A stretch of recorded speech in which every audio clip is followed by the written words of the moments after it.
Masa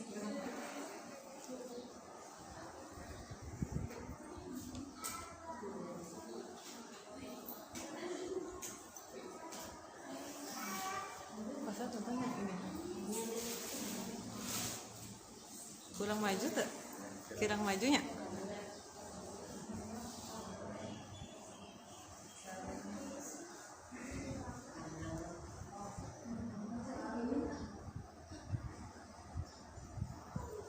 Cakep.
Alhamdulillah nahmaduhu wa nasta'inuhu wa nastaghfiruh wa na'udzu billahi min shururi anfusina wa sayyiati a'malina man yahdihillahu fala mudilla lahu wa man yudlil fala hadiya lahu asyhadu an la ilaha illallah wahdahu la syarika lahu wa asyhadu anna Muhammadan 'abduhu wa rasuluhu alladzi la nabiyya ba'dahu amma ba'du.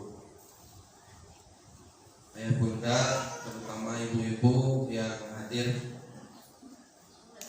di tempat yang insya Allah dimuliakan Allah Subhanahu Wa Taala. Apa kabarnya, Bu? Alhamdulillah, luar biasa bersama NAB. Insya Allah makin soleh. Itu jangan Ustaz, Ustaz di rumah sengaja. Ada peningkatan.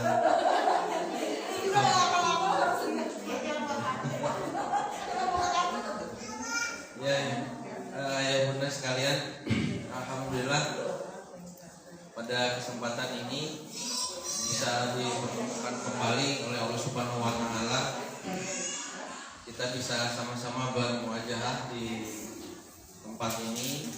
Mudah-mudahan hadirnya kita sebagai bukti kelak di sisi Allah Subhanahu Wa Taala bahwa kita pernah berusaha, pernah berupaya untuk menjadi hambanya yang terbaik, mengistiqomahkan diri, mengilmui diri, gitu ya, untuk menjadi hamba Allah yang terbaik. Mudah-mudahan kelak diterima oleh Allah Subhanahu Wa Taala sebagai amal saleh.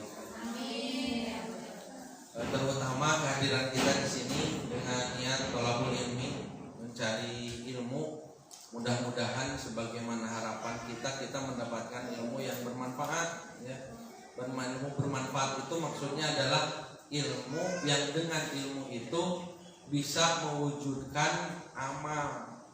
Karena kalau ilmu sekedar ilmu tanpa mewujudkan amal, para ulama menyampaikan al ilmu bila amalin kasyajari bila tamalin. Ilmu tanpa berbuah amal itu seperti pohon yang tidak berbuah. Jadi ilmunya hanya sekedar guru saya dulu masih ingat waktu menasehati dengan kalimat bahasa Sunda, yang ilmu teh lain ngan saukur para otak. Ilmu itu bukan hanya sekedar untuk konsumsi otak kita menjadi pintar, menjadi berpengetahuan, tetapi dengan ilmu itu harus mewujudkan amal terbaik. Karena barulah terasa buahnya, barulah terasa manfaatnya ketika ilmu itu kita amalkan. Nah, terutama ilmu berkaitan dengan agama. Terutama ilmu berkaitan dengan agama ini maksudnya adalah bahwa dengan ilmu yang kita pelajari ini seharusnya ini cukup untuk membekali kita bagaimana kita berkehidupan di dunia. Karena begini Bu, kalau kita hidup tanpa ilmu itu ya seperti kalau orang berenang tapi tidak bisa berenang. Sok kabayang teh cung di desa teh tiasa ngajaya. Ibu tidak bisa berenang, dipaksakan, dicemplungkan, tongwakan di tengah lautan, di tengah kolam renang. Padahal deet, da abrak-abrakan bu eta mah. Padahal tinggal ajek oke nepi eta teh ya, kaki itu sampai. Tapi karena tidak punya ilmu berenang, maka yang terjadi adalah kepanikan, ya. Dan orang tidak bisa berenang dimasukkan ke dalam air, maka menjadi berbahaya, mencelakakan. Ada orang tidak bisa nyetir, dipaksa dinyalakan kendaraan, lalu dia naik di depan setir, apa yang terjadi? Iya, nabrak, kecelakaan. Ibu ditaikan karena helikopter, biasa segala dipencet atau bulan balik gitu. Jadi tanpa ilmu kita akan mengalami kesulitan, bahkan akan mengalami sesuatu yang membahayakan. Nah demikian pun kita nih, kan ini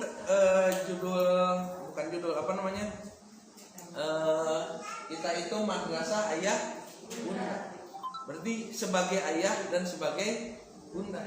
Nah kira-kira kalau kita menjadi ayah atau menjadi bunda dari anak-anak kita, bagaimana kiranya kalau kita tidak memiliki ilmu menjadi ayah, menjadi bunda? Kira-kira apa yang terjadi?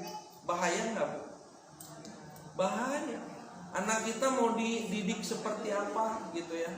Bahaya ketika kita sebagai ayah, sebagai bunda tidak punya dasar-dasar ilmu bagaimana menjadi seorang ayah dan seorang bunda. Dan ironisnya pendidikan tentang ayah dan bunda ini, lagi-lagi saya sampaikan, ini tidak pernah dimasukkan ke dalam kurikulum di sekolah ataupun di perguruan tinggi. Sok mun di sekolah kelas sabaraha atau jenjang mana? SD, SMP, SMA. Menjadi ayah bunda belum. Atau bahkan mungkin di perguruan tinggi semester sabaraha Bu? Atau prodi apa yang di dalamnya membahas ini? Jarang. Makanya ketika kita mengilmui diri menjadi seorang ayah dan bunda, perlu kita menggali di mana sumber-sumbernya. Dan sumber-sumber yang paling valid Bu ya dalam mendidik anak agar tujuan yang dicapai itu bukan hanya sekedar dunia tetapi akhirat. Satu-satunya sumber ajaran itu ada pada sumber ajaran pokok agama, yaitu Al-Quran dan hadis Nabi Shallallahu Alaihi Wasallam yang sahih, gitu. Nah dari situlah kita akan menggali ilmu sehingga kita bisa mengilmui diri, terutama menjadi seorang ayah bunda yang diridhoi Allah Subhanahu Wa Taala, gitu. Bukan masalah hasilnya, karena kalau hasilnya relatif, Bu, halo. Kalau ibu pun misalnya pintar ya, hadisnya pintar, Qurannya, tapi apakah menjamin juga hasilnya nanti anak-anak kita jadi anak-anak yang solih-solihah? Enggak juga ya, enggak juga. Tapi setidaknya ketika kita nanti diminta pertanggungjawaban di sisi Allah Subhanahu Wa Taala, hei Bu, hei Pak, gitu ya, dididik seperti apa anakmu?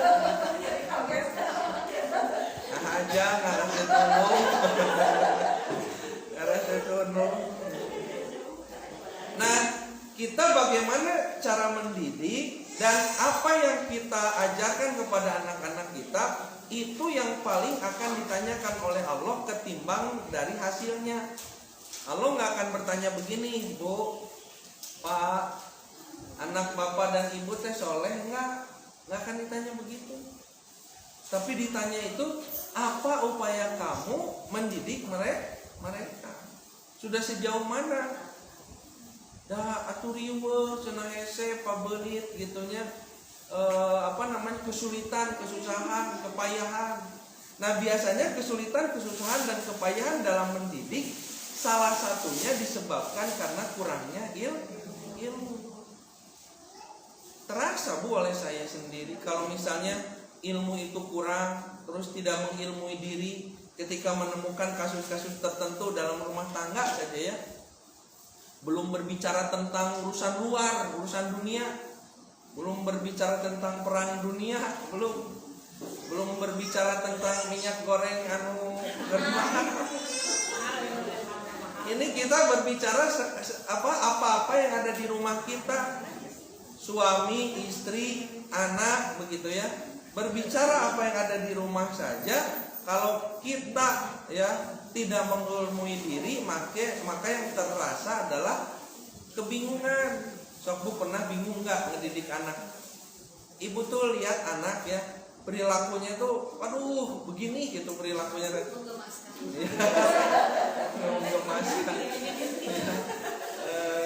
Guri-guri nyoy gitu ya. Jadi yang nyirit cantik lah gitu.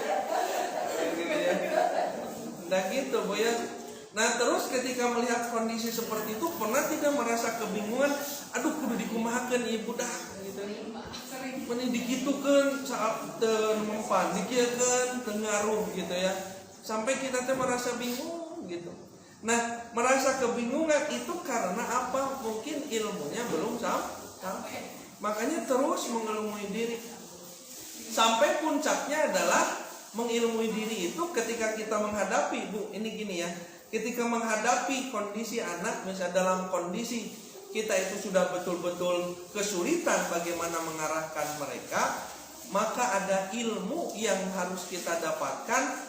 Apa salah satunya diantaranya ilmu sabar dan ilmu ikhlas. Nah makanya tema kita pada kesempatan ini kemarin diberi judul apa Bu?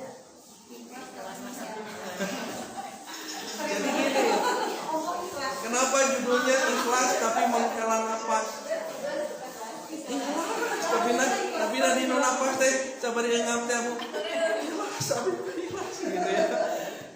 Nah Bu, gini ya Bu ya, sebenarnya kajian kita akan mencoba mengkaji ya, namun bahasa Sunda nama Bu ngahanca ya. Salah satu kitab karya Imam An-Nawawi. Siapa Bu? Imam An-Nawawi mana? Imam An-Nawawi ini beliau menuliskan salah satu kitab hadis yang diberi judul Riyadhus Shalihin. Riyadhus Shalihin itu terdiri dari dua kata ya. Riyadhu dan as-shalihin. Riyadh, ada yang tahu Riyadh apa? Ya? Taman. Riyadhus Shalihin artinya taman orang-orang yang sholih. Taman orang-orang yang sholih. Nah, Imam An-Nawawi ini menuliskan di dalam kitab Riyadhus Shalihin itu sekitar 372 bab. Ya, 372 bab memuat ribuan hadis. Hadis ieu teh sigana moal kaumuran. Ibu tinggal ya tuh kanal kieu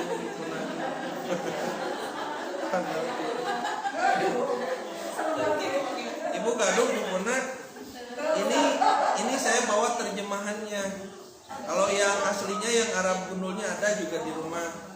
Lebih tipis. Kenapa tebal? Karena ada terjemahan.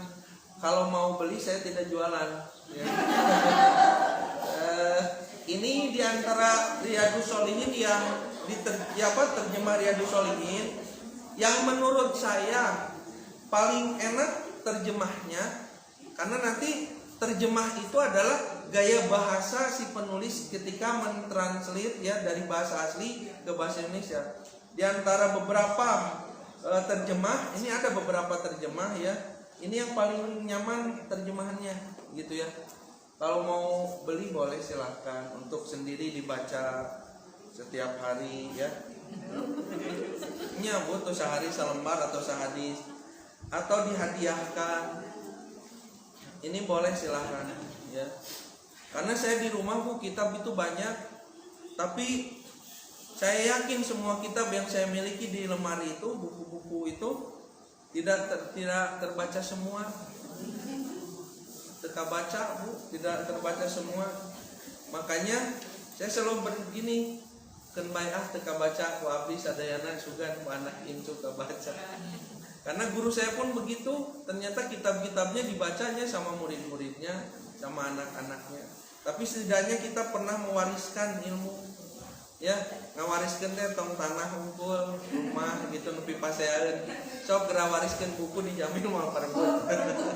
Bisa ngawariskan buku. Ya, ini kitab Riyadhus Shalihin sekali lagi sekitar 322 judul bab ya. Imam An-Nawawi saya perkenalkan dulu tentang siapa itu Imam An-Nawawi. Nama asli beliau adalah Yahya bin Syaraf ya. Yahya bin Syaraf bin Muri bin Hasan bin Husain bin Muhammad bin Jum'ah bin Hijam. Dan itu orang Arab mah ya. Jadi silsilah keturunan itu mereka sangat pelihara, sangat jaga. Sok ibu saha ibu dia teh ibu saha misalnya teh ibu fulanah binti fulan bin fulan. Ibu apa bapaknya Lira? Apa? Aki apa laki? Uyut apa? Jika uyut wae geus teu apa. Uyut wae teu apa? Nya bapana Aki. Apa keneh? Akina uyut. Es mentok gitunya. Ya, orang Arab mah, Bu ya, orang Arab mah sampai panjang keturunan itu, silsilah keturunan mereka tahu. Karena biasanya orang Arab itu kalau ngasih nama anak cuman satu kata pendek. Nu panjang mah buntutna suka menyebutkan nama orang tua ya. Orang tua disebut sampai panjang. Makanya tidak akan kehilangan silsilah keturunan. Di kita mah banyak terputus silsilah keturunan karena tidak dibudayakan ya nama itu menyematkan nama orang tua gitu. Padahal nanti kalau di akhirat itu Bu ya, nanti akan menjadi penting kita itu anak siapa ya, dan anak kita itu orang tuanya siapa ya. Ya orang tuanya kitanya maksudnya. Tapi itu akan sangat penting karena berkaitan dengan yang namanya jariah. Ibu ingin punya amal, punya pahala yang ketika ibu meninggal pahala itu tapi terus mengalir. Mau Bu? Mau. Anu jempe wae berarti. Jadi diantaranya dari anak yang soleh, mau anak nanti soleh. Jadi begini, jariah itu ya didapatkan dari anak yang soleh, tapi pahala itu bisa didapatkan dari anak kita mau yang soleh mau yang tidak soleh. Gerasok metak saya waktu itu kalau tidak salah pernah memberikan satu contoh punya Bu, kalau nyuruh anak sholat dapat pahala tidak? Nyuruh anak sholat, nah sholat lohor tuh jam 12 adzan, kayak dapat pahala tidak? Dapat pahala. Terus si anaknya itu begini, hara rese. Ya entar, masuk itu tar Bu anak ibu. Ya entar. Sudah entar teh 10 menit. Sudah 10 menit kita bilang nih. Nah, sholat itu tinggal 10 menit gitu kan. Ya entar. Mantap deui Bu. Geus nepi ka 5 kali Bu nada teh geus bedanya.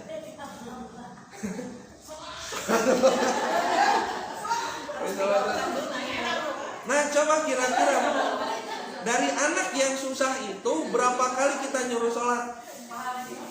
Ayah 5 kali Bu, 5 kali. Coba bandingkan dengan anak yang tidak usah disuruh sholat nanti jong ngiki gue nyalira. Ibu nggak gorok, jangan sholat gitu deh. Menang pahala deh. Ya. Jadi mending saya babari. Karena semakin susah dan semakin banyak kita apa namanya memerintahkan sholat, semakin besar pahala. Ya, makanya kenapa sampai kita darah tinggi gitu ya, sampai kita emosi begitu ya, karena disitulah nilai-nilai kesabaran dan keikhlasan Allah akan sangat menghargai. Jadi semakin banyak pahala ketika kita semakin banyak menyuruh. Itu Bu ya begitu. Makanya tidak ada yang sia-sia. Bagaimana Pak Ustaz cenah moal kali abdi mah cenah tara di piwara dan can adan ge salat. Ya, can adan ge salat. Jadi kita ada anak begitu ngong adan teh langsung ku ngajam salat. Jadi ibu teh tenang gitu ya. Tenang. Tapi nya pahalana ge beda. Beda dengan ketika kita nyuruh sholat berkali-kali. Ya. Baca Quran aja kan begitu Bu ya. Baca Quran yang terbata-bata itu kata Nabi falahu ajroni, baginya 2 pahala. Sholat sekali kita menang pahala. Sholat 2. Sholat sholat 4 kali 5 kali pahala lebih banyak. Makin banyak. Makin nanti makanya kenapa saya berikan judul ikhlas tapi menghela. Gitu ya. Jadi di hati ada ikhlas tapi aya aral ya. Nanti kita bahas sabar ke lah ya kan itu sebenarnya. Ya. Nah, kembali ke sini dulu ya di mukadimah heula biar kita mengenal dulu. Nanti masuk bab pertamanya bab ikhlas. Jadi Imam An-Nawawi sekali lagi nama aslinya adalah siapa tadi? Di urang masuk barho. Cangge bubar geus poho gitu ya. Yahya bin Syaraf. Nah, beliau ini ya orang An-Nawawi, makanya disebut An-Nawawi di daerah Damaskus, wilayah Syam. Damaskus teh ya di wilayah Syam. Dulu kan Syam itu terbagi sekarang itu Syam terbagi 4. Palestina, Damaskus, mana di Libanon gitu ya. Terbagi 4 di daerah sana Damaskus. Lahir pada tahun 631 Hijriah atau 1233 Masehi. Ayeuna 2022 kurangi 1233. Sabar Bu. Sekitarnya itu sekitar 700 tahun yang lalu. Coba bayangkan 700 tahun yang lalu ini kitab dibaca oleh manusia dari generasi ke generasi, jariah ke beliau berapa banyak. Dan kitab ini adalah kitab yang dibaca oleh keumuman umat Islam. Kan suka ada kitab yang begini, eta mah cenah kitab mun diurang kalau di kita ya di Indonesia, eta mah kitab NU, eta mah kitab Persis, eta mah kitab Salafi, suka dipilih-pilih gitu. Kalau Riyadhus Shalihin itu adalah kitab yang semua kaum muslimin ya membacanya. Pesantren-pesantren ya di dunia ini menjadikan kitab Riyadhus Shalihin salah satu kitab wajib yang dikaji. Karena di dalamnya memuat tentang dasar-dasar ya keberagamaan dan kehidupan. Diawali bab pertamanya, judulnya adalah bab ikhlas dan bab menghadirkan niat.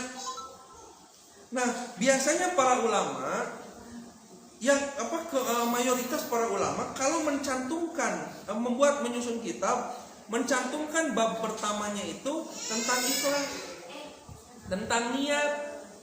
Di kitab Bukhari gitu ya, di kitab-kitab hadis yang lain itu memuat tentang ikhlas dan niat. Kenapa? Karena ikhlas dan niat ini sangat menentukan gitu ya. Menentukan amal. Diterima tidaknya amal kita bergantung keikhlasan. Jadi kalau kita mengerjakan sesuatu ikhlas diterima, kalau tidak ikhlas tidak diterima. Pernah ada yang yang apa namanya, kalau di hadis Nabi itu ada 3 golongan nanti di akhirat yang mereka itu protes kepada Allah, mempertanyakan, ya Allah begitu ya, kenapa kami berjihad, kami berperang di jalan Allah, tetapi kenapa orang lain masuk surga kok saya tidak gitu. Orang lain masuk surga, saya tidak, padahal perang. Bu, perang teh punya ibadah yang ngeri, Bu, ya. Karena di situ kita mempertaruhkan nyawa, mengangkat senjata, tinggal ya anu perang. Di bom teh zaman ayeuna, zaman dulu mah dipanah, dibacok dan sebagainya. Tapi kenapa tidak masuk surga? Jawaban Allah Subhanahu wa taala apa? Kadzabta, kamu pendusta. Bohong. Bohong apa, pan? Ini memang mengangkat senjata. Yang bohong itu adalah hati kamu. Kamu berperang bukan karena aku, kata Allah, tapi kamu berperang hanya sekedar ingin dipuji orang. Yo, orang hebat. Ya, iya betul. Ada orang lagi suka baca Quran. Ya Allah, kenapa saya membaca Quran? Orang lain baca Quran. Yang punya ibu kan kita tadi juga baca Quran. Kenapa orang lain, misalnya di dia, contoh di sini, ini semuanya ada berapa ribu orang ini yang hadir? Ya, ini baca Quran semuanya, tapi bu hasilnya akan beda-beda.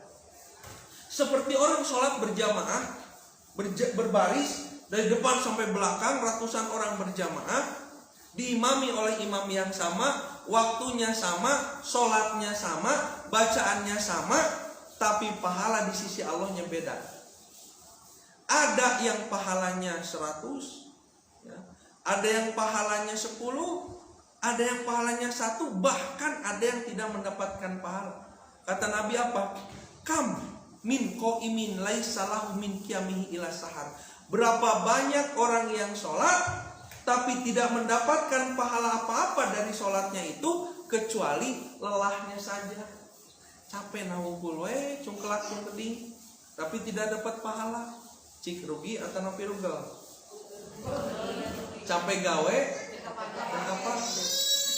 Saum juga sama. Nanti bahas bab saum. Banyak saum yang tidak diterima.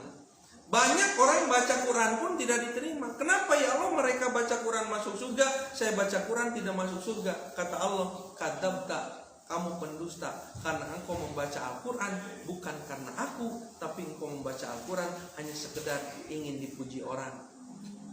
Yang dipuji cina baca anak saya, si ibu ieu mah gitunya. Oh, tahsinna ge tamat tapi ke 10 kali gitunya. Begitu.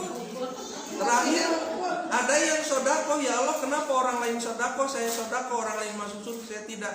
Kata Allah, kadzabta, kamu juga pendusta, kamu bersedekah bukan karena aku, tapi hanya sekedar ingin disebut orang yang dermawan. Nah, jadi ternyata ada yang ibadah tapi tidak mendapatkan pahala. Nah, nanti akan ada orang yang mengerjakan satu kebaikan, makanya perhatikan niatnya, ikhlasnya. So, bu ayeuna mah kieu gampang. Ibu masak, masak bu. Suka masak enggak? Ya kalau jarang juga meren pernah atunya. Meren pernah. Ya kalau kita misalnya masak sudah capek-capek, menang ningali tina YouTube, coba resep lagi. Menang ningali tina YouTube, menang wah gitu segala. Kenapa? Karena hari ini adalah hari spesial momen. Ya, ditunggu kepulangan suami ya untuk menyantap hidangan. Anak-anak pun sama, ada acara spesial di hari ini. Ibu tuh sampai masak, biasa kita masak gitu. Ada masak gitu, ada masak. Sudah masak capek gitu, terus dicuci katelna naon capek. Sudah dirias si makanan teh bu, dirias, ditata gitu ya, dan sebagainya. Dengan ngahurungkeun lilin lah segala pokoknya malah sampai capek itu energi pada situ terkuras habis. Ya, pulang anak dan suami ya. Assalamualaikum ya. Terus disambut mereka, lalu kita hidangkan makanan. Ayo, ini adalah hari spesial. Makan dulu. Bu, Tawaka dimakan direret oge henteu. Ya nantilah ibu teh berharap nama pulang teh marakan da lapar. Pas hari itu teh pulang, ya nanti ke anak-anak teh jong ngarajong nyerong HP ini barudak. Suami ibu ya. Jadi gini lihat anak begitu ke anak papan sok anak ya baiklah gitunya anak begitu ya. Sekarang suami kan biasanya lebih perhatian. Ayo makan dulu ya. Aduh udah kenyang tadi makan sama teman-teman.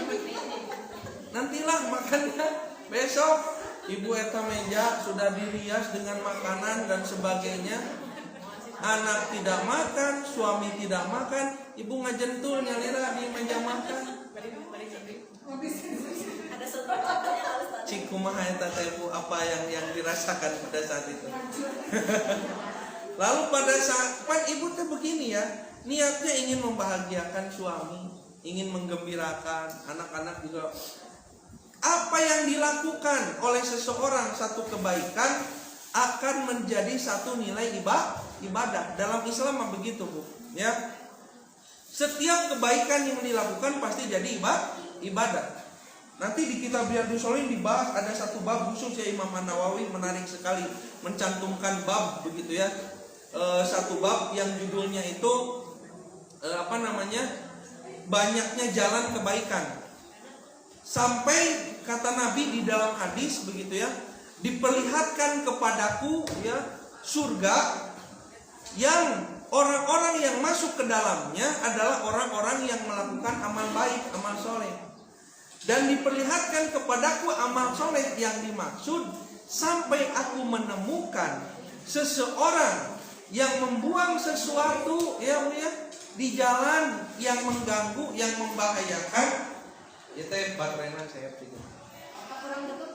Yang mengganggu atau membahayakan di jalan atau dimanapun, maka itu akan menjadi kebaikan. Sampai di hadis yang lain, tabassamuka fi wajhi akhika shadaqah. Tersenyummu pada saudaramu adalah sedekah. Jadi kebaikan yang kecil-kecil sedikit-sedikit itu pasti akan dinilai. Apalagi kebaikan yang dilakukan dengan dengan penuh dengan susah payah. Ini siga tadi menang masak, menang capek begitu ya. Ternyata tidak ada yang menghargai, tidak ada yang muji. Oleh suami tidak dipuji, oleh anak tidak dipuji. Bahkan jadi toel-toel acan ya, tidak dicicipi dan sebagainya. Apa yang terjadi? Hancur gitu ya. Nah, ketika kita pada saat itu merasa apa yang kita lakukan sia-sia, ingat Bu, di sisi Allah itu tidak sia-sia. Dan itu akan menjadi pahala gitu ya. Keikhlasan seorang istri atau seorang ibu ya, untuk memberikan yang terbaik kepada suaminya dan kepada anak-anaknya pasti dihargai oleh Allah Subhanahu wa taala. Nah, tapi apa? Salah satu syaratnya adalah ikhlas. Tapi kadang ikhlas sambil menghela nafas. Ya siga tadi. Gitu ya. Lamun syukur kitu mah ka Allah we kaduna teh bebeja. Tapi betapa banyak orang yang sudah melakukan kebaikan, tapi melakukan kebaikan sambil mencek bahasa Sunda, gampang bahasa Sunda, bari murang maring. Namun bahasa Indonesia murang maring. Beres we terus gitu. Kurang beresan, ngacak-ngacak gitu. Wow, terus sampai menggerutu. Ibu tiap beberes rumah teh menggerutu gitu ya. Segala dicaraikan gitu ya. Sabar dikerjakan. Lihat suami bekas mandi anukna bro di nu kasur gitu nya. Dan eta teh tiap hari siga kitu teh ibu teh ieu teh gitu nya. Terus sabari marah-marah sambil marah-marah sambil maki-maki anak-anak gitu dan sebagainya. Nah, hati-hati. setiap kebaikan yang dilakukan dalam keadaan kita itu terlalu banyak ngomel, terlalu banyak menggerutu, ya, maka akan mengurangi nilai pahala dari apa yang kita kerjakan. Bucik ari beberes sabari ngomel capek teu beberesna? Capek. Ari beberes teu bari ngomel capek teu? Jadi dua nanake capek. Dua nanake capek. Nganu hiji mah pahalanya disempurnakan oleh Allah, yang satu mah barangkali bisa jadi tidak dihargai oleh Allah. Makanya keikhlasan itu harus dilatih. Nah, makanya sekali lagi nanti di dalam kitab ini hadis pertama yang dimuat oleh Imam An-Nawawi di dalam menyusun satu bab yang disebut dengan bab ikhlas dan menghadirkan niat adalah hadis yang sangat populer. Apa hadisnya? Yaitu Rasulullah Shallallahu Alaihi Wasallam bersabda yang diriwayatkan oleh oleh siapa ini? Oleh Umar bin Khattab, an Amiril Mukminina Abi Hafs, Umar bin Khattab, dari Amirul Mukminin Abi Hafs, bapaknya Hafs, yaitu Umar bin Khattab bin Nufail bin Abdul Uzza bin Riyah bin Abdillah ibni Qurti ibni Rozah ibni Adi ibni Ka'bib, sebut panjang pun kata. Ya, qala ia berkata, sami itu Rasulullah sallallahu alaihi wasallam yaqulu. Aku, kata Umar, mendengar langsung dari Nabi sallallahu alaihi wasallam, cek bahasa Sunda mah teu nginjem ceuli cenah. Kita ecek lain dina YouTube langsung live gitu ya, hadir gitu ya. Maka apa? Kata Rasulullah SAW, beliau bersabda, innamal a'malu bin. Ini hadis sangat populer, masyhur. Sesungguhnya amal-amal itu bin niat, dengan niat, bergantung dengan wa innamal likulli imri'in ma nawa, dan setiap sesuatu atau seseorang itu bergantung apa yang ia niatkan. Faman kana hijratuhu ilallahi wa rasuli fa hijratuhu ilallahi wa rasuli. Wa man kana hijratuhu lidunya yusibuha. Nah, ini Bu, maknanya begini.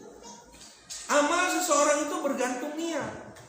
Barang siapa yang hijrahnya karena Allah dan Rasulnya, maka dia dapatkan Allah dan Rasulnya. Maksudnya apa? Barang siapa seseorang mengerjakan satu kebaikan, niatnya karena Allah, maka Allah yang memberi pahalanya. Barang siapa yang niatnya karena dunia teh hanya sekedar, ya, hanya sekedar ingin dipuji, hanya sekedar ingin mendapatkan keuntungan dunia, hanya sekedar hitung-hitungan matematika dunia dan sebagainya, maka ya dia dapatkan itu, begitu. Ya. Nah, ketika kita membaca ini, kita tahu dan kita yakin bahwa yang dilakukan itu kebaikan, bukan keburukan. Kebaikan, tapi karena kebaikan itu niatnya salah, jadi saja tidak dihargai oleh Allah. Nah, makanya sebaik apapun satu pekerjaan, kalau niatnya tidak karena Allah, tidak akan dihargai. Makanya daripada capek, Bu, capek nungguan pujian gitu ya, nunggu pujian suami, nunggu pujian anak-anak, nunggu pujian teman, tetangga dan sebagainya, nunggu orang yang like, subscribe gitu ya. Daripada nunggu eta, mending ditungguan, ini mending gak ada yang nge-like-in gitu ya. Bikin kamu maksa yang di-like teh gitu ya. Sampai dikirim-kirim like dong gitu ya. Gitu ya. Daripada nunggu-nunggu itu, yang sudah jelas pahalanya di sisi Allah Subhanahu wa taala adalah mengerjakan sesuatu karena Allah. Ya. Kalau sekedar mengerjakannya, misalnya punya ibu mengupload ya video, kata ibu teh ini mah kebaikan, aku nge-share, mudah-mudahan menginspirasi orang gitu ya, di video, di-share dan sebagainya. Tapi apakah betul niat kita mau menginspirasi orang? Niat kita mau memberi nasihat orang? Niat kita mau menunjukkan kebaikan orang, atau hanya sekedar ingin banyak followers, atau hanya sekedar ingin banyak view, atau hanya sekedar ingin banyak yang like dan sebagainya. Nah, kita itu sekarang berada pada dunia yang pada saat itu ya, yang akan menentukannya adalah apa-apa yang adanya di dalam hati. Sekarang banyak yang kita lakukan itu niatnya bisa macam-macam ya. Kadang ucapan kita tidak sesuai dengan niatnya, begitu. Ya Bu ya. Makanya gini ya, kalau ada orang yang senang bikin vlog, bikin apa gitu ya, bikin channel dan sebagainya. Itu hati-hati, semua bergantung kepada niat. Ada orang senang masak, bikin video masak gitu ya, bikin mau apa? Mau sekedar ngabibita gitu ya, atau betul menginspirasi atau memberikan ilmu, resep dan sebagainya, atau cari uang ya, yusibuha, engkau hanya akan mendapatkan itu. Makanya sekali lagi bergantung kepada niat.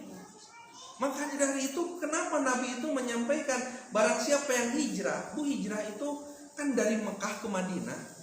Rasul itu dari Mekah ke Madinah sama sahabat, meninggalkan semua kenikmatan yang pernah ada di Mekah, ditinggalkan semuanya. Seperti sahabat Abdurrahman bin Auf, beliau itu orang kaya raya di Mekah, tapi diperintahkan hijrah ke Madinah, lalu meninggalkan apa-apa yang dia miliki di Mekah. Itu kan butuh pengorbanan.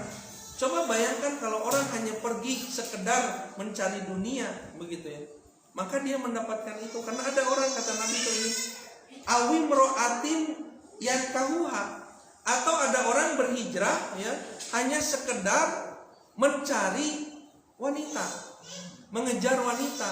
Ini ada kejadiannya. Jadi ada seseorang yang istilahnya calon istrinya begitu ya, hijrah, ikut hijrah ke Madinah. Dia ditinggalkan di Mekah. Aduh, tadi nama udah mau hijrah gitu ya.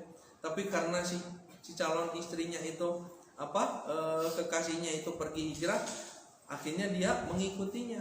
Bukan karena Allah, bukan karena perintah Nabi, tapi hanya sekedar ingin mendapatkan perempuan itu. Maka kata Nabi, yang kihuha, dia hanya sekedar akan mendapatkan perempuan itu untuk dinikahi. Kalau niatnya bukan karena Allah, tidak akan dapat pahala dari Allah, begitu. Ya, jadi segala sesuatu akan menjadi sia-sia.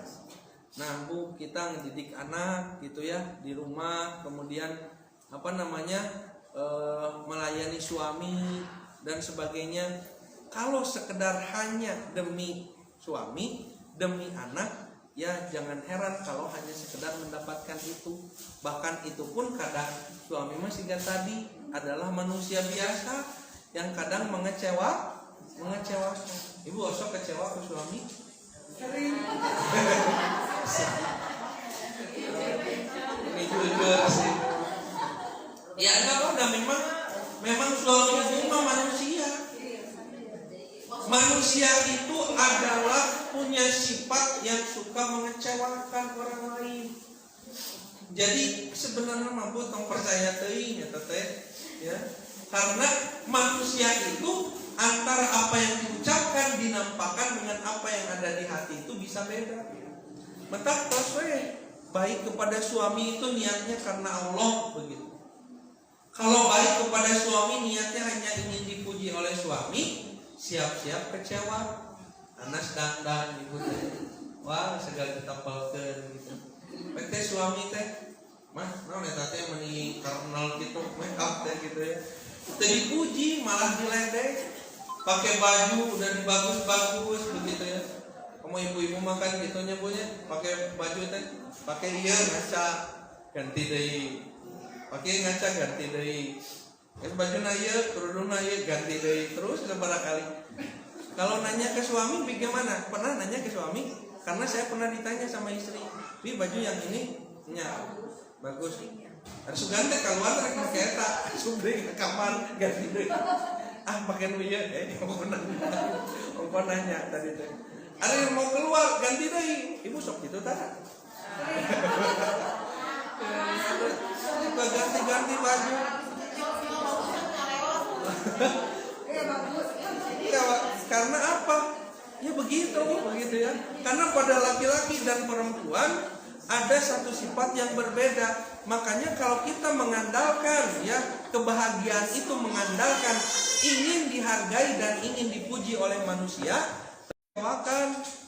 Tapi kalau banyak dikecewakan kan capek hati nyampunya ke anak apalagi gitu ya. Anak wah luar biasa begitu ya. Jadi kalau kita tidak niat ikhlas karena Allah dalam mendidik anak itu, wah banyak rasa capek, rasa lelah kita itu menjadi sia-sia. Congkan rudet-rudetna gitu ya. Anak-anak cowok pagi-pagi itu adalah waktu paling rentan seorang ibu dengan anaknya. Ya, itu paling rentan. Karena anak itu begitu, misalnya kita bilang, nah kalau nyiapin baju, nyiapin apa teh malam, iyalah gampang nanti pagi. Kalau sudah pagi, Bu, nih kena mana kerudung, nih mana sepatu, nih mana ribut ada kamu teh kan ibu dia bilang dari malam gitu blablabla nyatu nyanyi perang dunia punya tiap hari. Karena apa? Ya tadi begitu. Apa yang kita harapkan kadang tidak seperti apa yang terjadi, tidak seperti apa yang kita harapkan. Begitu. Ke orang tua juga kadang itu. Tapi di keluarga itu Bu ya, ke orang tua, ke suami, ke anak, semuanya begitu ya. Yang lebih harus kita jaga itu adalah niat karena Allah. Terus gitu. Ya Allah, abdi masak karena Allah gitu. Bulan? Iya begitu. Kumaha? Tidak mudah. Betul. Makanya kenapa nanti itu pahalanya sangat besar? Karena tidak mudah. Karena tidak mudah. Dan kenapa ini oleh para ulama dimuat pada bab pertama dalam setiap pembahasan kitab kita? Karena kalaupun kita membahas bab sholat, bab ibadah mahdoh ya, bab muamalah, bab semua bab begitu. Kalau tidak diawali dengan niat yang benar, akan menjadi sia-sia. Makanya kenapa disimpannya di awal? Agar menjadi perhatian bagi kita. Rek nanaon ge karena Allah begitu. Saya sampaikan ini justru untuk meringankan beban kita sebagai orang tua, beban ibu-ibu sebagai ibu begitu ya, beban istri sebagai istri, termasuk beban suami. Untuk meringankan itu maksudnya apa? Agar kita lebih mudah untuk pasrah kepada Allah. Jadi teu stres teu capek hati. Coba Bu, kalau kita tidak punya ini ya, tidak punya pegangan, tidak punya sandaran kepada Allah, tidak meniatkan sesuatunya karena Allah, maka yang banyak itu tadi capek hati, gara-gara gitu ya. Kalau nyalakeun Omikron, cek Omikron teh dan henteu abdi mah teh henteu eta mah geus geuning we udet kitunya. Begitu. Ya, jadi pada Islam itu kita diajarkan penyandaran diri kepada Allah, keikhlasan kepada Allah. Maksudnya apa ya? Salah satunya diantaranya agar ini menjadi pahala di sisi Allah. Di dunia orang lain menyia-nyiakan, tapi Allah nanti di akhirat akan sangat menghargai. Ya, jerih payah ibu ya ngadidik ngurus anak, jerih payah melayani suami, jerih payah berbakti kepada orang tua, walaupun tidak dihargai oleh mereka, tapi ingat Allah Maha membalas semua kebaikan. Mentak moal stres teuing lamun kitu mah. Hanya ikhlas we karena kepada Allah walaupun sambil menghela nafas. Wajar berarti ya? Wajar. Sabari gimana? Gitunya sabari. Sambil apa? Tapi hati kita mah kepada Allah ya. Karena Allah Maha menghargai dan tidak menyia-nyiakan. Mithqala dzarratin khairan ya. Satu kebaikan walaupun sebesar dzarrah begitu ya, akan kembali kepadamu begitu ya. Nah, jadi itulah Bu kenapa kita harus ikhlas walaupun sambil menghela nafas. Nah, kita akan pahami dulu sebelum melanjut ke hadis yang berikutnya. Yang disebut dengan ikhlas itu apa? Ikhlas itu apa Bu? Ibu apa surah Al-Ikhlas? Coba baca. Bismillahirrahmanirrahim. Qul huwallahu Allahus lam yalid walam yakul lahu kufuwan ayat. Ikhlas nanti. Kenapa disebut surah Al-Ikhlas? Ya, padahal setiap surat biasanya diambil nama surat tersebut, ada yang di awal ayat, di akhir ayat, di pertengahan, seperti surat yang namanya diambil dari awal ayat, surat naon? Yasin. Jadi surat Yasin. Diambil di pertengahan surat naon? Surat naon? Alhaqumut takatsur, eta mah di akhir ayat. Ini di tengah-tengah surat Al-Baqarah. Ya, Al-Baqarah adanya di tengah-tengah. Nah, Al-Ikhlas yang tidak ada kata yang dipakai namanya. Qul huwallahu ahad. Tapi yang diambil sebagai nama Al-Ikhlas bukan kalimatnya, tetapi isi kandungannya. Isi kandungan surat Al-Ikhlas itu mengandung makna Al-Ikhlas. Jadi kalau kita bertanya, Pak Ustadz, ikhlas teh naon? Cibu ikhlas teh naon? Ikhlas, apa ikhlas? Karena Allah. Ini eta qul huwallahu ahad. Katakanlah sesungguhnya Allah itu ahad. Apa ahad itu? Ahad itu tidak ada yang menerjemah satu, Bu. Jadi gini, ada ahad, ada wahid. Dalam bahasa Arab itu ya, wahid itu artinya satu. Satu yang nanti ada dua. Wahidun, satu, isnani, berbilang. Tapi kalau ahad ya, itu bukan bilangan. Ya, ahad itu satu-satunya. Wahidun itu satu, kalau ahad itu satu-satunya. Makanya kalau sesuatu yang satu-satunya itu disebutnya apa? Tunggal. Di kita suka diterjemah esa, ya. Makanya kalau kita membaca Pancasila itu teh sudah sesuai dengan agama Islam. Ketuhanan yang Maha Esa. Esa itu adalah tunggal. Makanya coba kalau misalnya ada agama di Indonesia yang mengakui Tuhan itu lebih dari satu. Misalnya ada tilu, Tuhan Bapa, Tuhan Ibu, Tuhan Anak, misalnya. Atau ada dewa naon, balatak, dewa nantinya. Begitu. Itu tidak ketuhanan yang Maha Esa sebenarnya.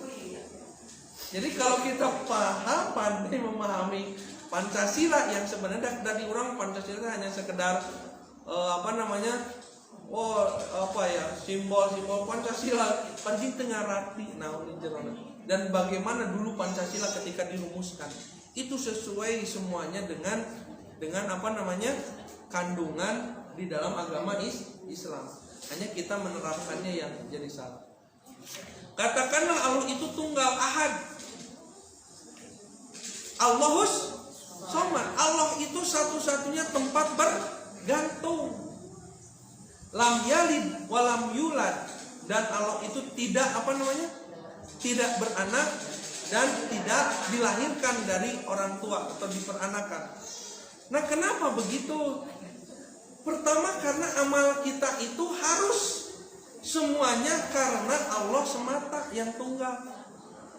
Dan kenapa Allah itu Allahus Somad, tempat bergantung? Karena kalau kita bergantung kepada selain Allah, kembali tadi kita akan mendapatkan rasa kecewa. Ya, mengandalkan, punten Bu ya, rizki mengandalkan suami bisa kecewa tidak? Bisa kecewa tidak? Bisa kecewa. Salah satunya apa? Misalnya suami dapat penghasilan PT Bu dikaibukeun setengah nanti Bu teh teu apal di kamanakeun si horeng gitu misalnya. Si horeng. Atau minimal enggak begitulah ya. Suami tiba-tiba meninggal ya. Kalau kita mengandalkan rezeki itu dari suami, maka suami itu hanya seorang manusia. Satu saat tidak akan kita mendapatkan Bergantung hanya kepada Allah. Dan apa hikmahnya? Allah itu lam yalid wa lam yulad, tidak beranak, tidak diperanakan, ya tidak dilahirkan Allah itu. Lantaran kalau Allah itu punya anak, rungsing. Kalau Tuhan itu punya anak, rudet. Makanya kenapa Allah itu tidak punya anak? Lantaran kalau punya anak bakal rudet siga urang. Boro-boro ngurus manusia, ngurus budak we ribet. Ya. Nah, itu baik. Coba begini, Bu ya. Namanya orang tua, coba perilakunya akan bisa berubah karena seorang anak. Seorang orang tua ya, akhlaknya, perilakunya akan berubah karena perilaku anak. Pernah merasa begitu ya? Jadi karena anak tiba-tiba kita itu berubah jadi begini, berubah jadi begitu karena anak. Atau karena orang tua. Makanya Allah itu tidak punya anak dan tidak dilahirkan dari orang tua, makanya tidak punya tuntutan untuk berbakti kepada orang tua begitu ya. Nah, hanya manusia. Nah, maka dari itu semua amal dikembalikan hanya karena Allah. Nah, itu ikhlas. Walaupun sambil menghela nafas. Nyakeun eta mah da manusiawi nya. Kadang capek hati, apalagi dalam keadaan capek, dalam keadaan lelah, harus memaksakan diri tersenyum. Bu, suami pulang ingin apa? Suami teh bahagia, ibu teh senyum walaupun sedang banyak masalah. Senyum begitu ya. Tetapi apa namanya? Itu jadi ibadah. Ikhlas lillah karena Allah. Ya. Masih ada waktu? Saya baca lagi satu hadis lagi kalau masih ada waktu. Kemudian hadis kedua. Wa an ummil mu'minina. Tadi mah amirul mu'minin, ya. Sekarang mah ummil mu'minin. Dari ibunya orang-orang beriman. Ibunya orang-orang beriman. Siapa ibunya orang beriman? Ini begini ya Bu ya. Ini tuh dari Aisyah. Aisyah itu disebut ummul mukminin, ibunya orang yang beriman. Maksudnya adalah status Aisyah sebagai istri Nabi adalah seperti ibunda dari seluruh kaum muslimin. Makanya jandanya Nabi itu tidak boleh menikah lagi. Aisyah walaupun ditinggal mati ya oleh Nabi Muhammad SAW, oleh Nabi pada usianya masih muda. Coba ada yang tahu nggak? Aisyah ditinggal oleh Rasulullah pada usia berapa tahun?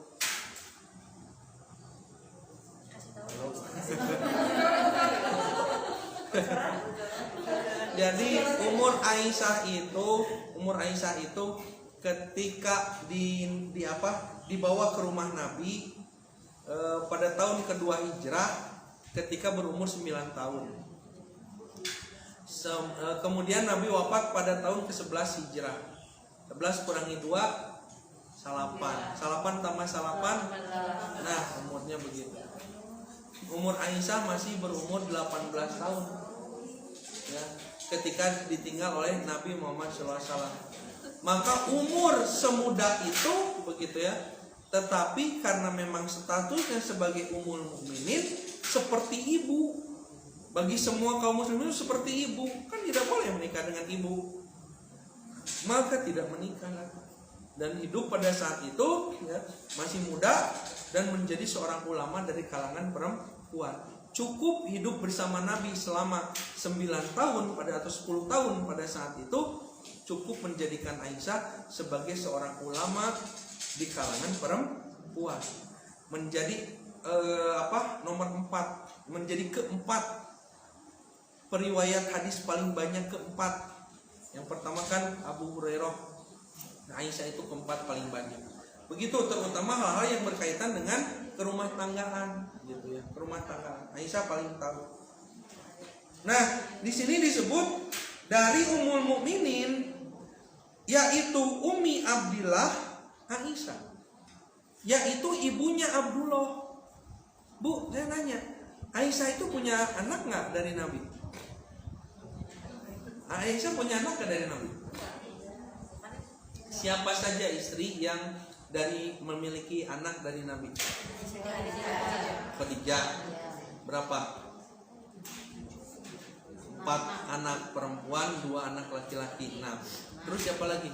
Yang dari Mesir yang Dari Mesir, dari orang Kipti, Maria al-Kiptiyah, yaitu Ibrahim, meninggal pada usia 16 bulan. Sudah itu aja. Semua yang lain, istri Nabi yang lain tidak dikaruniai anak, ya, kecuali itu. Tapi kenapa di sini Aisyah disebut Umi Abdillah, ibunya Abdullah? Nah ternyata dalam satu keterangan ya dalam sirah itu, Aisyah pernah mengangkat seorang anak namanya Abdullah bin Zubair. Jadi Abdullah bin Zubair pernah diangkat anak oleh Aisyah, ya. Jadi dirawat, diurus, tapi bukan anak kandung Aisyah. Ya. Boleh istilah di kita mengadopsi, ya, atau mengurus anak orang lain gitu, ya. Boleh, tapi ada catatannya. Salah satunya adalah adanya kejujuran dalam mengadopsi anak atau mengangkat anak orang lain, itu adanya kejujuran. Di kita biasanya banyak orang yang suka menyembunyikan status anak angkatnya, diaku sebagai anak kandung. Padahal hati-hati, Allah sudah sangat mewanti-wanti di dalam Al-Quran bahwa sesungguhnya nasab seseorang itu tidak bisa dipindahkan. Kalau seseorang itu anak dari anak senasab, maka dari itu satu saat harus disampaikan. Jadi harus siap ridho nih, harus siap ridho menyampaikan kalau kita mengangkat anak, mengadopsi anak, mengurus anak, satu saat harus disampaikan kepada anak tersebut bahwa dia bukan anak kandung. Harus siap, resikonya begitu. Resikonya begitu, ya. Harus diberitahukan karena nanti berkaitan dengan hukum syariat. Satu, berkaitan dengan hukum waris. Anak angkat itu tidak punya hak waris. Sedangkan kalau dia diberikan nanti harta waris, maka itu bukan haknya, haram untuk memakannya. Belum lagi masalah aurat, begitu, ya. Belum lagi masalah mahram, begitu, ya. Apakah boleh dinikahi dan sebagainya. Masalahnya akan panjang. Makanya sekali lagi, barang siapa yang berniat atau mengangkat seorang anak, begitu, maka statusnya tetaplah anak angkat, harus siap ridho untuk menyampaikannya, begitu. Ini mah resiko, begitu, ya. Nggak bisa dianggap jadi anak kandung, tidak bisa. Sedikit lagi saya tamatkan hadisnya, matannya. Qala Rasulullah sallallahu alaihi wasallam, Rasulullah sallallahu alaihi wasallam bersabda, "Yazu jaisul Ka'bata." Waduh, ini mah bakal panjang, kan? Ada sepasukan tentara yang hendak memerangi Ka'bah. Ketika mereka berada di satu padang pasir dari tanah lapang, lalu dibenamkanlah orang pertama sampai yang terakhir dari mereka. Aisyah berkata, saya bertanya, wahai Rasulullah, bagaimanakah semuanya dibenamkan? Kenapa semuanya dibenamkan dari yang pertama sampai terakhir? Padahal di antara mereka ada yang tidak termasuk dari golongan mereka. Rasulullah SAW menjawab, semua dibenamkan dari yang pertama sampai yang terakhir, tetapi nanti mereka dibangkitkan masing-masing sesuai dengan niatnya masing-masing. Maksudnya apa? Orang bisa saja barengan kayak gini, ngumpul bersama di sini, tapi niat mah masing-masing, beda-beda. Jadi ibarat hadis ini mah menggambarkan begini, ada satu kumpulan orang mau menghancurkan Ka'bah, lalu Allah membenamkan mereka, ya, membinasakan mereka semua. Kata Aisyah, ya Rasul, kan bisa jadi di situ tuh ada yang tidak punya niat untuk melakukannya. Namanya tentara itu bukan karena perintah, ya.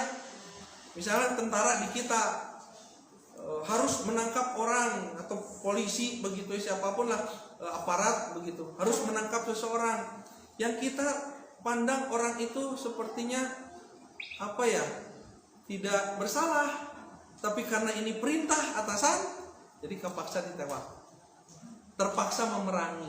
Ada yang kayak gitu, kan aturannya begitu ya, dipaksa. Maka kata Nabi pada saat itu mereka memang dihukumi sama pada saat itu ketika di dunia, tetapi dibangkitkan dengan cara yang berbeda tergantung niatnya.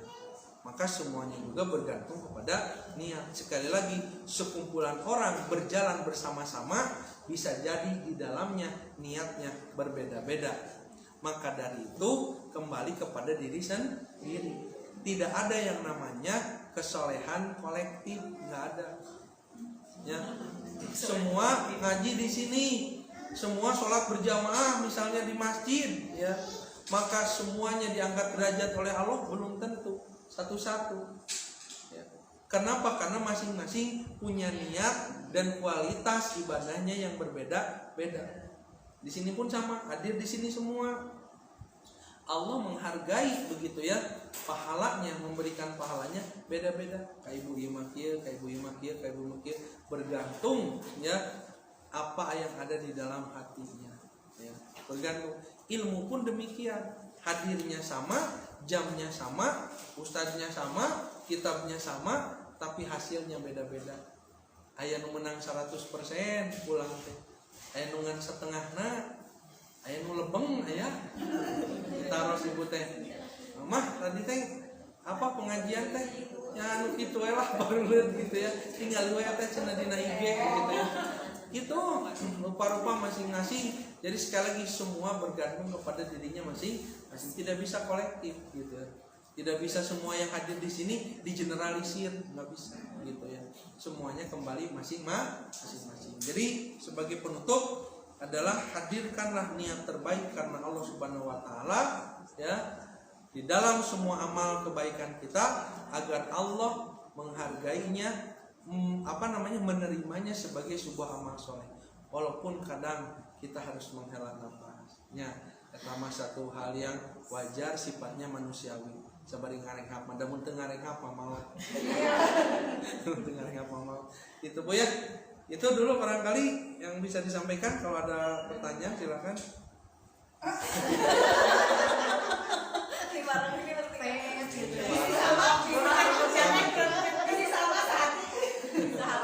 Ya silakan siapa dulu boleh. Saya mau nanya ini Pak Ustadz, kan segala sesuatu tergantung pada niatnya. Sekarang itu kan lagi rame-ramenya odol gitu ya, odol yang one day one juice atau one day setengah juice gitu. Nah itu gimana cara menjaga niat itu gitu ya? Saya kan pengennya itu sempat beberapa kali keluar masuk. Kalau lagi masuk emang enak gitu ya di grup itu, jadi terjaga kualitas targetan bacaan 1 juz 1 hari. Tapi ada kalanya bisa ikutan kajian itu ada ini niatnya karena Allah atau karena harus laporan di grup gitu. Nah itu gimana? Jadi sering nanti ikutan keluar lagi, nanti masuk lagi karena kalau nggak ikutan ngajinya juga kendor gitu. Ya baik. Baik Bu, jadi gini Bu, nanti itu kita harus melatih yang disebut dengan kemandirian dalam kesalehan, ya. Jadi satu saat, jadi gini Bu, kumpulan komunitas lah istilahnya, komunitas apakah itu odoj atau dulu mah ada tahajud miskol gitu ya, dan tahajud call dan sebagainya. Itu hanya sekedar hanya sekedar apa istilahnya tadi saya cekiput teh. Jadi upaya saja kita ya melatih diri. Kadang kalau sudah terlatih mati kudu ya. Jadi itu bagian dari riyadhah saja cara ya. Karena ternyata belum ada kemandirian pada diri kita ya.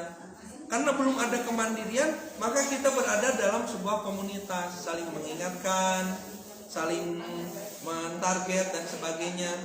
Nah kalau sudah gitu ya, sudah hadir kemandirian dalam ibadah, itu kudu kikituan. Sudah tidak perlu ikut komunitas-komunitas. Tapi kalau kita memang orangnya itu harus sering diingatkan, maka ya silakan ikutan. Tapi itu adalah apa namanya, tahapan terendah dalam sebuah ibadah. Ya, gini Bu, coba gini. Bu gini, ada komunitas pengajian, suka saling mutabaah ya. Misalnya tahajudnya bagaimana, gitunya ngajinya bagaimana dan sebagainya. Suka ditanyakan satu-satu, tanya satu-satu. Ya. Nah Bu, gini Bu, bagi orang yang sedang latihan itu tuh bagus ditanya-tanya teh. Ibu tahajud tadi, gitunya. Aduh, jadi merasa malu, merasa aduh tidak tercapai target dan sebagainya. Tapi bagi orang yang sudah terbiasa tahajud, orang yang sudah terbiasa membaca Quran, odoj, orang yang sudah biasa mengamalkan amal soleh, saran saya tidak ikutan mutabaah. Kenapa? Karena suka merusak hati. Kenapa? Karena bisa jadi ibu panggetolna gitu ya. Nah, jadi rusak. Jadi disebut itu bukan untuk memotivasi diri, tetapi bisa jadi membanggakan diri. Gitu. Jadi sekali lagi ya, komunitas mutabaah itu ya untuk ya level atau kualitas seseorang ya paling dasar. Karena harus diingatkan, harus dibandingkan, harus ditarget. Dan kalau tos hidang mah, iya sendiri saja. Kalau ikutan justru bisa jadi kita itu jadi apa namanya? Ya karena begini Bu, jarum hati seseorang itu seperti timbangan ya, yang sangat sensitif. Disentuh sedikit berubah tuh jarumnya. Jarum hati itu begitu. Tadi nama ada ikhlas nih, niat itu karena Allah, tapi pas begitu ditanya, terus kita teh melakukannya, misalnya ibu teh tadi malam teh tahajud, karena Allah. Pas lagi ngumpul, pas lagi ditanya seorang siapa yang tadi malam tahajud gitu, ibu tahajud nggak, ibu teh tiba-tiba dalam ini untung tahajud gitu ya tadi, lalu ditanya tahajud nggak, tahajud alhamdulillah berapa rakaat dan satu pertanyaan atau satu pujian itu bagaikan racun bagi ahli ibadah. Makanya Agim ya sering kalau ceramah itu, dan mending dipoyokan daripada dipuji mah. Dihinakan atau dipoyokan bahasa Indonesianya. Diledek atau diejek itu bisa jadi menjadi obat seseorang itu ya. Tetapi kalau dipuji bisa jadi sebagai sebuah racun. Bukan salah yang muji. Bu, tanya Kak Abdi mah sok muji Bu, ibu tong muji Kak Abdi. Nggak bisa. Orang itu mau muji kita ya silahkan. Yang nggak boleh mah kita ingin dipuji. Jadi yang paling gitu ya. Kalau kita pandai meluruskan niat, silahkanlah. Tapi kalau kita orang yang paling tidak pandai menjaga niat, mending hindari peluangnya. Hindari peluang untuk dipuji-puji atau disebut-sebut. Tapi kalau kita pandai mah menjaga niat, ada sama mau ditanya nggak ditanya juga ngaruh gitu ya. Dan ibadah sama memang sudah terjaga gitu ya.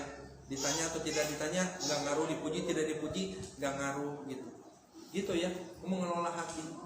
Nah, tapi tadi daripada kalau kita misalnya sulit mengendalikan, ya hindari peluang-peluang untuk kita terjerumus.